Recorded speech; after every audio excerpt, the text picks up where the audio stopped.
But the whole idea of protecting your energy is like kind of like fear-based, like, oh my God, somebody could take it. I don't want you walking around in fear because that's a low vibration. You're just going to attract people that want to take it away. But in terms of maybe choose like honoring, I choose to honor my energy. That's a much higher vibration, a higher way of looking at it. And also reminds you that you're an infinite being, and energy is infinite, and the energy that moves through me is infinite. And what would be an alignment of me honoring the overflow of energy that I am?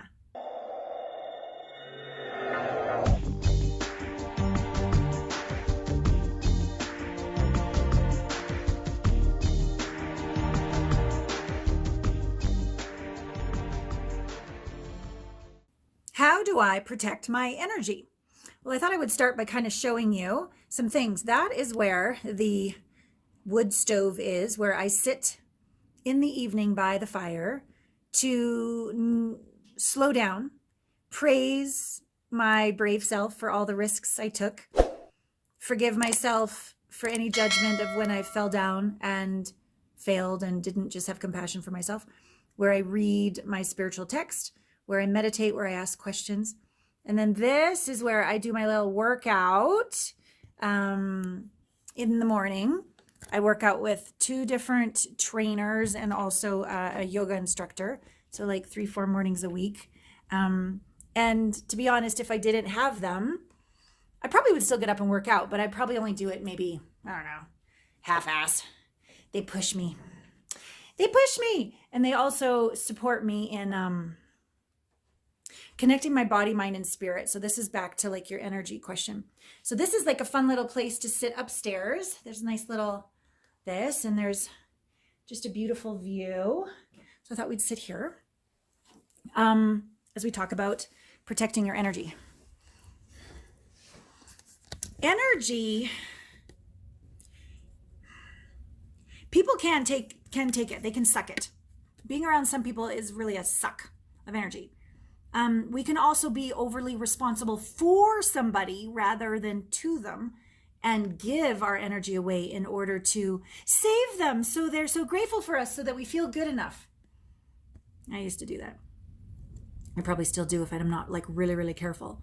I have a habit of putting others first. Most healers do. So it's important for me to have these morning practices. In another video I showed you where I sit in the morning and the sun comes on my face and I sit with my coffee and I just listen. Well, first I listen to my affirmations actually when I'm making the coffee, but then when I sit down, I shut them off and I listen. The evening practice, the exercise practice, all these are about nourishing my body, nourishing my energy, making sure that I'm doing what I need to do to be full. So it's not, so I'm coming into the world not on empty and then draining that and then being depleted. I'm committed to coming into the world full and giving from the overflow, right? It helps, make better choices of who we're going to hang out with. It's a good practice to get into to, when you're having coffee with somebody, when you're hanging out with somebody, when you're working with somebody, like, does that interaction at the end of it all, what's my energy like? Is it the same? Is it more? Or is it less? Some people are energy suckers, energy vampires.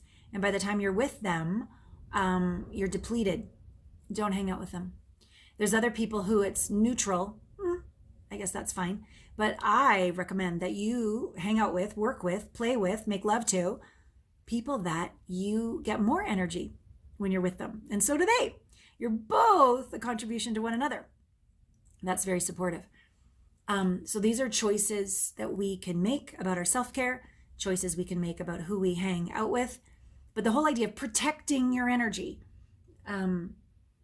is like kind of like fear-based, like, oh my God, somebody could take it. I don't want you walking around in fear because that's a low vibration. You're just going to attract people that want to take it away. But in terms of maybe choose like honoring, I choose to honor my energy. That's a much higher vibration, a higher way of looking at it. And also reminds you that you're an infinite being, and energy is infinite, and the energy that moves through me is infinite. And what would be an alignment of me honoring the overflow of energy that I am? totally different way of looking at the world. It sort of takes you down from like 3D, good, bad, right, wrong, winner, loser, superior, inferior, who's going to take it, I got to protect myself, kind of a low vibration, up to 5th dimension, oneness with all, limitlessness, love, joy, choice.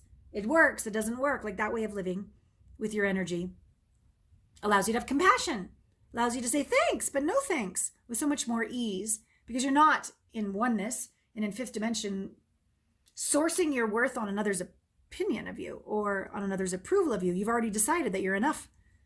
You're already the embodiment of worth. You're already whole and complete. You're the master of your ship. You're the, or I guess captain, I suppose you say, the captain of your ship, the master of your reality, right? So to do the work in your morning practice, your evening practice, even in your exercise practice, rather than just going through the motions, feel your feet on the earth, stretch your body up to the stars, receive the sunlight into your body, like be the tree of life, everything to up level your honoring of yourself. That in and of itself, you begin to vibe so high that you can literally be sitting at a table at dinner with a bunch of whatevers, and the conversation is low vibration. They're talking about, but you're vibing so high, it just doesn't touch you. You just don't react. You don't resist. You're in allowance. You're just like blessing people wherever they are on their path, and it doesn't stick. And so something that in the past, very same dinner table, you might be like, oh my God, they're so negative, and oh my God, so exhausting, and oh my God, can you get frustrated and like judgmental? Then you notice your energy's been drained because you resisted the whole thing. But if you're in allowance, doesn't mean you like it. Might mean you're a lot more interested in the gravy on the mashed potatoes than you are in listening to the conversation. But regardless, you're in this high vibration, and it just sort of slides off you like duck off of water's back. And you leave and you're like, well, that wasn't terribly nourishing for my soul. I didn't really have any great conversations, but it was lovely. It was fine. I'm grateful, and you don't lose your energy, so you don't have to protect it. It can't touch you. It sort of bing, bing, bing, bing, bing, just sort of bounces off you because you're vibing high. That's what I would encourage you to do, is to take such honor and ownership and responsibility of your own energy that you can be in these different situations and it just doesn't faze you. You're sort of like in the world, but not of it. Yeah. That way of being is very important because there are various things we need to go through on the planet right now that are challenging. And so your vibration and your point of view going into the very same situation is going to change your reality. So again, to protect my energy versus I'm going to honor my energy. Different point of view. I like one of my teachers, Guru Tej. We make this joke about going into a barn and there's a bunch of like manure, and the parents are like, ugh, this is awful, and the little kid is like, yay, there's a pony in here somewhere. Same pile of shit. Point of view creates your reality, right? So same with your energy. And ask great questions like, what would it take for my energy to be overflowing, vibing high, attracting people, places, and circumstances that are aligned with my highest ascension? Like, ask those kind of questions as opposed to low vibration. How can I protect my energy and who's going to take it? Because you'll find someone to take it, right? As opposed to you will attract people, places, and situations that will be up under your energy, and then you'll just start to be like happy for no reason, or radiant, or people are attracted to you. And you're just sort of like got a bit of a spring in your step, and you slap your ass a little more often, and you're a little more grateful for being alive, and the challenges that will come don't take you out. That's very Canadian of me. Out. They don't take you down. So if you would like this way of living, because this way of living contributes to thriving relationships with your beloved, thriving relationships with your body, thriving relationships with your money, thriving relationships with your purpose on the planet, all of it. It's all the same thing. The core is the core is the core. The work we do at AllanaPratt.com is the core intimacy work that affects positively your whole life, physically, mentally, spiritually, vocationally, financially, parentally, socially, romantically, sexually, like every area. The core, like, let's be efficient. I believe Your intimate relationship with yourself is the core fundamental building block of self-realization, of your ascension. So it's efficient, and it's delicious, and it's for the brave. I will be honest. It's not for spiritual bypassers. It's not for ones who want the quick fix. It's not the ones that just want to blame it on everybody else. It's the ones who are willing to take ownership, not self-judgment, but ownership, right? But that feels great because you realize, oh my God, I'm in charge. I don't have to give away my power to anyone. I'm in charge. And it's very, it feels really great. So if you'd like to learn more about our different group coaching, private coaching, our retreats, etc., our online program, Heartmates, I would go to alanapratt.com/connect. Register for a discounted call with Natalie. She's epic at finding your intimacy B spot, blind spot. Yes, it's very sexy. Because if you could have figured it out, you would have changed it. Same with me.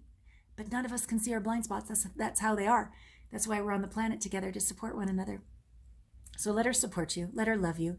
Let her be straight and clear with you. Let her give you tremendous value. And then awareness isn't enough to change shit, but it's a start. And so once you get the awareness, she will show you how to change that with the different programs that we offer. And I can't wait to love you and meet you. Our community is beautiful and epic and badass and unapologetic and authentic and growing all the time. So we would love to welcome you. All right. All my love.